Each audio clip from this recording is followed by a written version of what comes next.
So I'm pretty sure by this point, most of us are aware that the host and co-host of The View rarely have any ideas that make any sense or are worth listening to at all.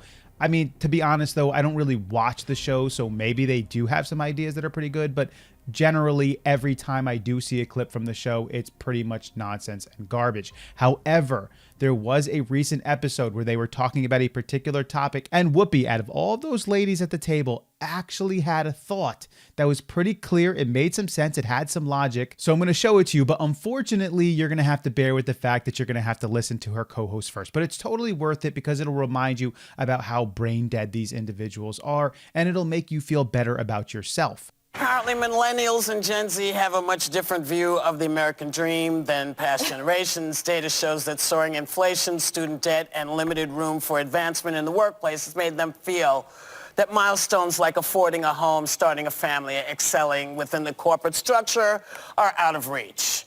Does every generation feel this way at some point? I say yes. What do you think? Well, since we're sticking with our Clinton theme today, it's the economy, stupid. Like, my generation is the generation of the housing crisis, the financial crisis, 9/11. We've been in war basically my entire generation.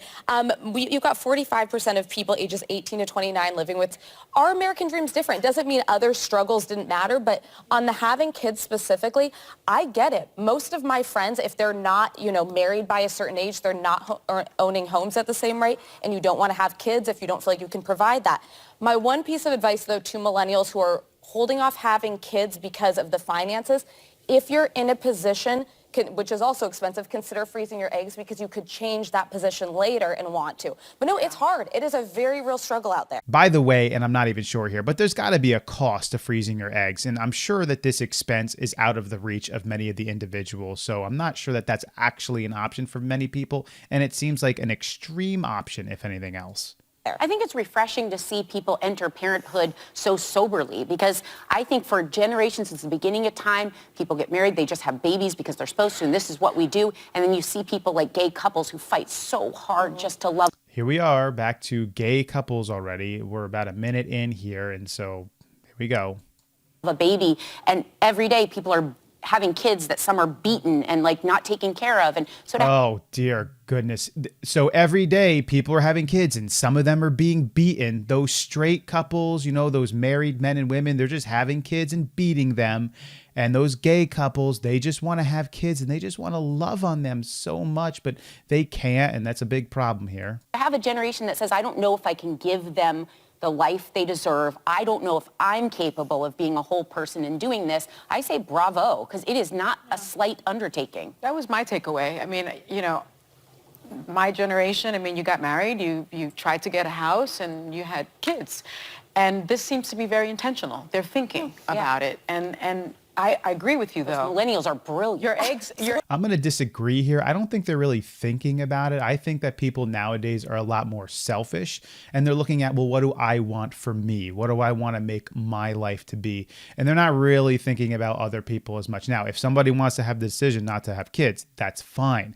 I just think that people are now switching from looking at that family lifestyle to my lifestyle. What do I want me to be doing? Where do I want to go? So I think it's just a shift in the way that people are thinking. It's a little bit more selfish. Your eggs start turning to dust, and so you have to be careful. And so if you're a young person and you have any kind of chance of freezing your eggs, which wasn't available to me when Here we go with the freezing the eggs thing. I didn't realize that this was like such a big thing. Like I thought like people got married, right? And you had kids. You love the person that you're with and you have kids and you have a family. But this freezing the eggs thing, again, I think it goes with the selfish idea of I'm 20, I'm going to do me. But if my biological clock runs out, I'm not going to allow that to stop me. I'll free my eggs. I'll have a kid when I'm 50 if I have to, so I can do whatever I want to do first. And then I'll do that later. I don't want to be dictated by this biological clock. Again, I think it points back a little bit to selfishness here. I was, your age, I think that you got to at least preserve the opportunity because you may change your mind. I'm sorry. She said one kid is enough. I like the start already when Whoopi's like, I'm sorry here. Like she's not totally down with what they're saying. This is already a good start from her. Yeah, well, but listen, every generation comes and wants to do better than their parents did. Every generation. But I'm sorry, if you only want to work 4 hours, it's going to be harder for you to get a house. Oh, and don't mention 4 days. No, but I feel for everybody that feels this, but I'm sorry. We busted our behinds. We had to bust our behinds because we didn't have the y'all option gave of us going the housing back. crisis, though. We But didn't- listen, we had all kinds of stuff. no, coming. it's true. But the Not a one thing I'd say is millennials are statistically the first generation that's likely to do worse off than their parents. That's a You know real what? That's what they said to us as well. Every generation is told you're going to do worse than your parents. And you know what? People pick it up and they do what they do and they raise themselves. And this is what you got to do. It's called being a good citizen. I told you, a little impressed here. She didn't take none of their nonsense and she didn't take their pushback either. This is actually what good guests do when they go on The View. So these ladies try to bulldoze them into their thinking, their way of life. And then good guests will actually push back on them. That's what Whoopi's doing right here, where this other lady, I don't even know who she was, but she said, yeah, but you know, they're going to be worse off than their parents. And then Whoopi's like, wait a second. This is what they always say to us. But back in the day, we had to get our act together. We had to go to work. And I think she has some really good points there, because certainly back in the day, and I know we use this as a cliche, back in the day, but certainly for my father and my grandfather and great grandfather and even my generation, going to work and working hard was important, and even more important the further back I think you went, because if you didn't work, you basically died. You didn't feed yourself. But we're living in a day and age now where it's kind of possible not to work and actually live. You know, the Bible says if you don't work, you don't eat. But nowadays, somehow it's possible for someone to sit on a couch, play video games, watch TV, and survive because they're getting monthly checks from the government because they're disabled or they have a problem. Now, this is not against people who are truly disabled. There are absolutely people out there who need that aid. I really believe it.